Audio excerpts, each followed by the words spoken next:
Alright, hello everyone and welcome to a brand new video. In today's video, we are going to show you just how to beat the meta in EB-02.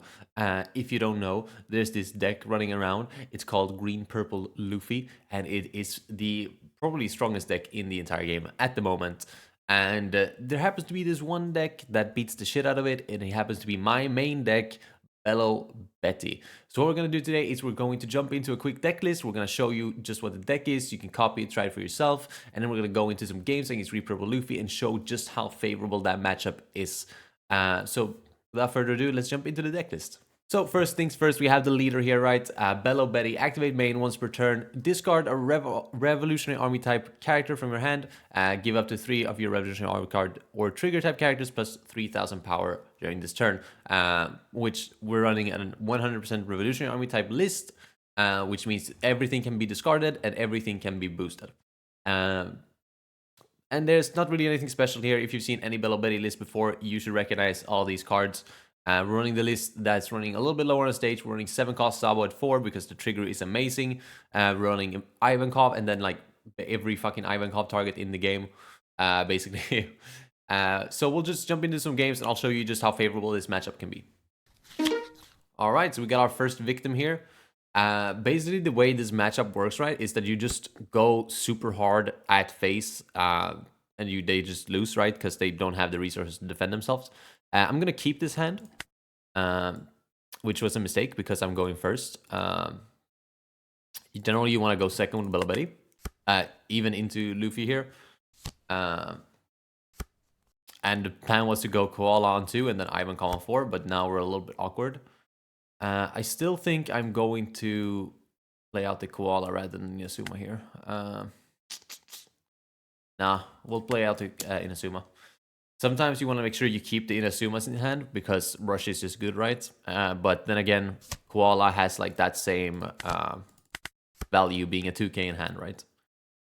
He's most likely going to play down Zoro here.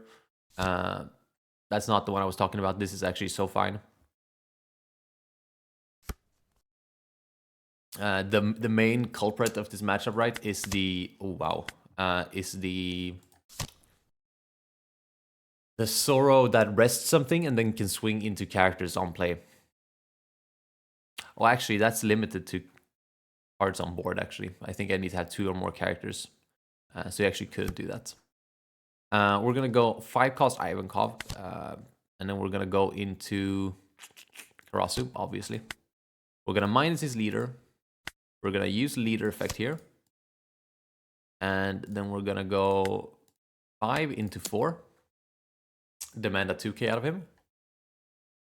And then he's most likely going to take both of these hits. Because if he doesn't, he goes down too far in hand. We'll also get to KO this Nami here. If I did hit something like a Koala off of the Ivankov, I could have used that as well to deal with the Sorojuro.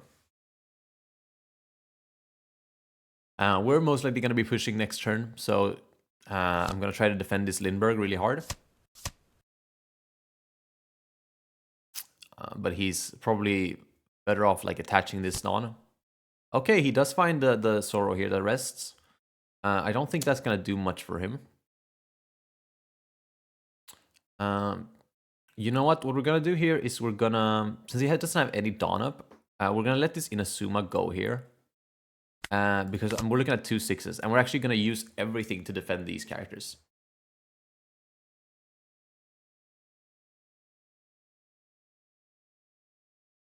Not sure what he's thinking here.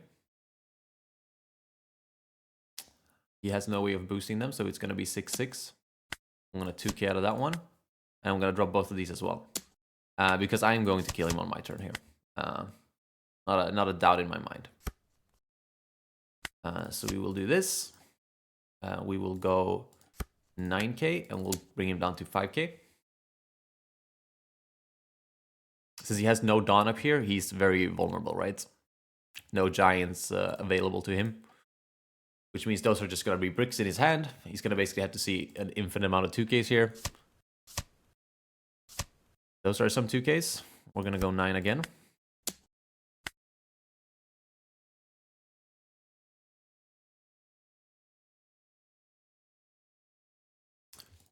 Don't see how there's any way he gets out of this. Maybe if he triggers an electrical Luna, but I mean, he's defending hard first. And that's exactly why we're going to swing 9 and 10 here, just in case of Luna. Because we could have probably swung like a little lighter.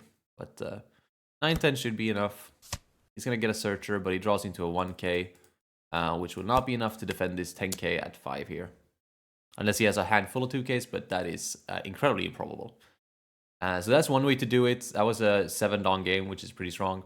But we did also trigger the Lindbergh. We also had Karasu here in life, so he doesn't even have us on the clapback. Well, very nice GG's. All right, our second victim here. We're gonna go second this turn. I'm gonna keep this hand. Generally, I always keep hands that have Belo Betty, right? Because you're able to find that forecast Ivankov off the search. So even if I don't really have a turn 2 play here, I'm able to find it with this. And if not, I could have been able to find the stage. You can just grab the Lindbergh here. Kuma can be relevant, but actually, yeah, Kuma can be relevant. Let's go Kuma. We'll go stage, and we'll pitch the Sabo here. Still no Ivankov. I guess we'll grab the Lindbergh here. But we do still get to do another top 3 search here to find Ivankov. So we're still looking pretty good. We should find it no problem. We'll see what he does on 3 here. They usually don't have many plays to do on 3. Usually they maybe play a little blocker. Sometimes the Sorojuro that ramps. Or he's going to swing 5 and 5. Don't know about that. I'm going to take both of these, which is a little bit risky. But sometimes you get rewarded. And especially because I really was looking for that Ivankov. We're going to try this again. There's the Ivankov. Perfect. All right, so we'll play out the Ivankov.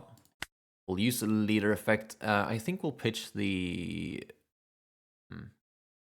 I'll pitch the Lindbergh. We'll get Karasu out, and now all of these swings demand a 2k counter.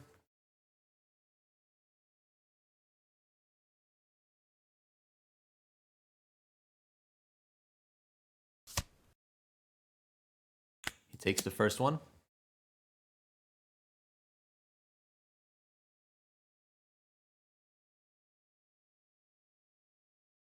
I'm actually going to pivot into this Nami as well. It's not something you necessarily have to do, but because I have 2k bodies out here, right? And now he only has 1 swing, he won't actually be able to get rid of both of these. Which is really good. Realistically, he should play... Oh, it's not Sunday Pudding. Okay. Oh, it's Luna. Okay, so I get punished for trying to swing into his... for swinging into his Nami. But that's alright. He can't Luna every turn, right? I'm gonna have to defend this if it's coming at face, though. But he's thinking if he still swings into the bodies here. Yeah, he does. That's fine. He will get that. So realistically, that Kuma didn't damage us that much. That Kuma? Sorry, that Luna. Ooh, this is pretty funky. Sure, I'll go in Asuma here. So what you can do is you can do something like this. That way you get full boost value. Oh, actually, I could just played it out, but whatever, it's fine. So we'll go like this. At this point, the pressure on his life is going to be too much. That way he'll die next turn, like guaranteed, right? Go 8. 8, 8, 10. Which means he'll die next turn no matter what. Which means his only play next turn is to play out the Rush Luffy and try to go for lethal. Which, you know, if he does do that, I do have the counter in hand to defend it. That's like all you have to think about, right? Is that he's going to 7, which means he's going to be swinging 7, 7, 7, basically. Oh, is he just dead here? Oh, is he that bricked up? I didn't notice. Oh, God. Holy brick, dude. Okay, well, we take those. All right, our third victim for today here. I'm going to keep that hand for sure. You see how 2 of them chose to go first? That's like generally what they usually do, right? Because sometimes people think, oh, wow. People think that Belo Betty wants to go first because it is a Lindbergh. Because it's an aggro deck, right? But people are wrong. And green purple specifically, I don't know if they want to go first or second, but I mean, going first is their Sunday pudding curve, right? So it does make things, you know, usually a little bit easier on them to go into Sunday pudding on 5. And if they let you go second, you have a massive advantage. So that is, you know, great news. He's going to do a bunch of searches here. He finds a Sunday pudding, Nami searcher. We'll take the first hit. Always take the first hit. It's usually a really good play.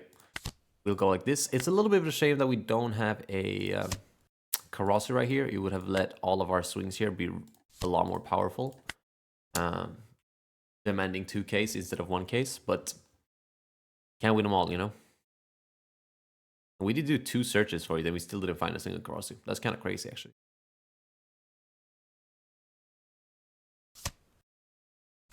It's a little bit annoying that he got to play out this Nami as well, since that is going to get him value next turn as well.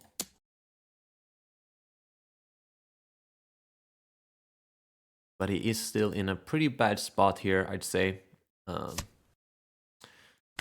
Even if he finds Sunday pudding next turn, he basically still doesn't have any answers to my stuff. I can even defend this, actually. Which I think is the correct play, if we assume that he's gonna play Sunday pudding. Which they usually always do. Yeah. So that is fine. Let's see what he has for 3. Is it going to be a Robin blocker? Going to be a searcher, and then maybe a chopper. The Foxy Pirate chopper. He finds a Usohachi. Makes sense. I think he's just going to pass with 2 down up, honestly. It is a little bit of a shame with Sunday pudding here being a 7k. It means we have to find 2 reducers to be able to pop it with Lindbergh. Which basically means they're always going to stick, right? Unless you play some kind of tech card like Divine Departure or something like that. Or like Mole Gun.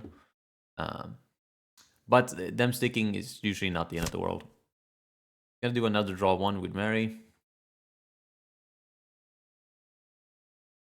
Keeping 1 Dawn up for the Giant. Nope, he's not keeping any Dawn up for Giant. That is going to cost him dearly, especially if I draw into something like Karasi here. This game is too easy, bro. Do I even play it on the Inazuma? Let me think, because I defended, right? So I have this swing too.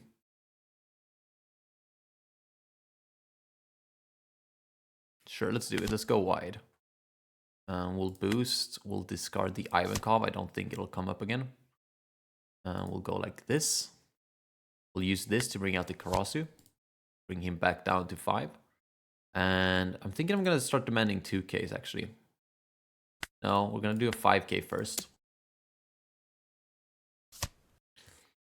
And then we're going to do a 6K with leader. There's the Usohachi. And we're going to do 7K and KO one of his Namis.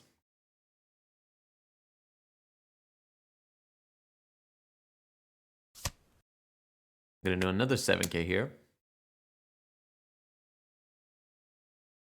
And then we're going to wrap up with an 8K face. And now he's going to be at 0 life, and he's in a position where he has to kill me this turn. But, like, I mean, I'm at 3 life. Realistically, if this is the Rush Luffy, which is not, he doesn't realize that he's dead. The only play he has there, right, to save himself is the Luffy. In which case, he still can't quite go for it, right? Because he would go... Let's see, let's do math. He would go 6, 7, 7, 7, basically. Which I have counter for, right? So unless he's able to do anything, he only has 1 Dawn up for Giant here, so that's not going to be enough. And we're just going to seal the deal next turn. It doesn't matter if he's had his full of 2Ks here, I'm pretty sure we still have him. Especially because I can counter out of one of these swings. We'll let that one go. We'll let this one go too. He's going to swing Nami into Betty here. And he can have that. But what he can't have is this one here. Not that it matters. Like, I don't think I need it, but I can save it. And now he should concede. Yeah, sounds about right. Very, very free matchup indeed. We're going to do one last game here just to show you just how easy this is. We're going to keep this hand. Again, Belo Betty is just like a hard keep for me. Not finding anything good off this, though. I can see myself taking the Rush Inazuma, though, because that's just a good card. And then pass from there. Next turn is just going to be Morally and Swing Face. He's going to find Double Searcher, though. That's a little bit annoying. But, I mean, that is what it is, right? We'll go 5 Face.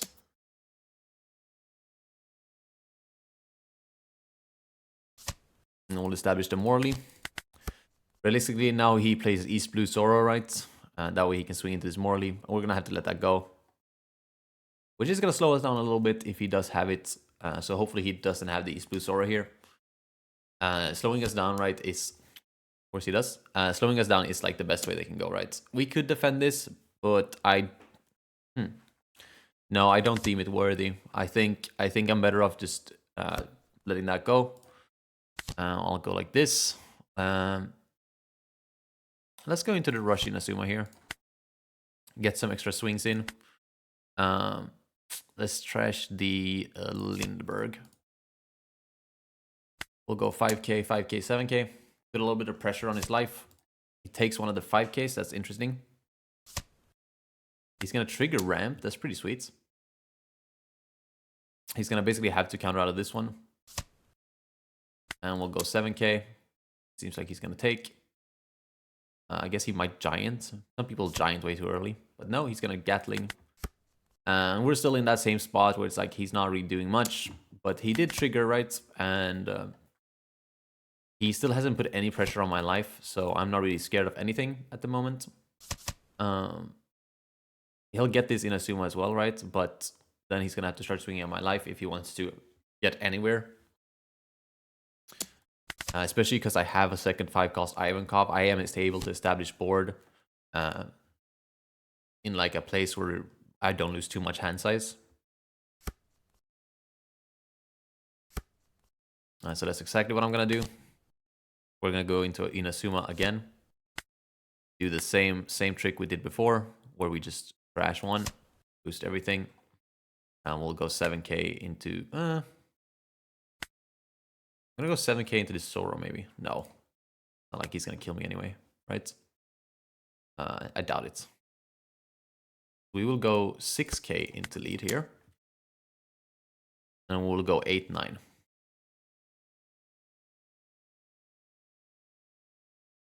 Arguments for 7-7, but he still gives me that 2k. So it was definitely worth going 6-8. He takes that one. He's going to trigger again. He's going to trigger Search. That's fine. We'll go 9 into 6 here. Probably forcing the Giant, honestly. He might take, but realistically, he might want to be a little bit more defensive here. He does take. Okay. We're going to pass turn there.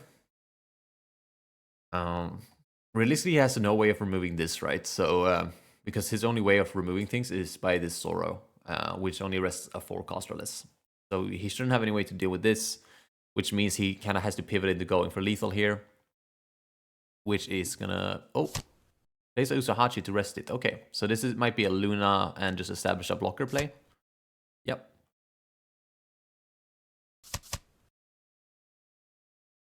He's gonna use his leader effect. Get 5 down back. See where he goes from there. But him forcing this 2k out of his hand is also really good. He's going to play another Sanji Pudding. That's not going to be enough. Because now he's tapped out, which means, yeah, he does no Giant. We win. Yeah, I mean, we win this game either way. We had both a draw 2 trigger on top of life, and we had a Karasu blocker in bottom. And we even had this Morley here, right? So yeah, this matchup is super free, dude. Well, that is going to be it for today's video. Hopefully you enjoyed, and hopefully you understand that picking up Betty in EB-02 is a very, very good call. It's super strong into green purple Luffy, which is the most prevalent deck at the moment. So every set just makes Betty stronger, right? The meta is moving into more like weird aggro type decks, right? And like blue purple Luffy is coming out in OP11, which Belo Betty literally can't lose that matchup. So everyone who wants to play Belo, welcome to my channel. I have a bunch of Belo Betty content, so please do check that out. Make sure you like the video as well if you like the video, obviously, and then subscribe if you want to see more content like this. Other than that, I hope to see you in the next one. Peace.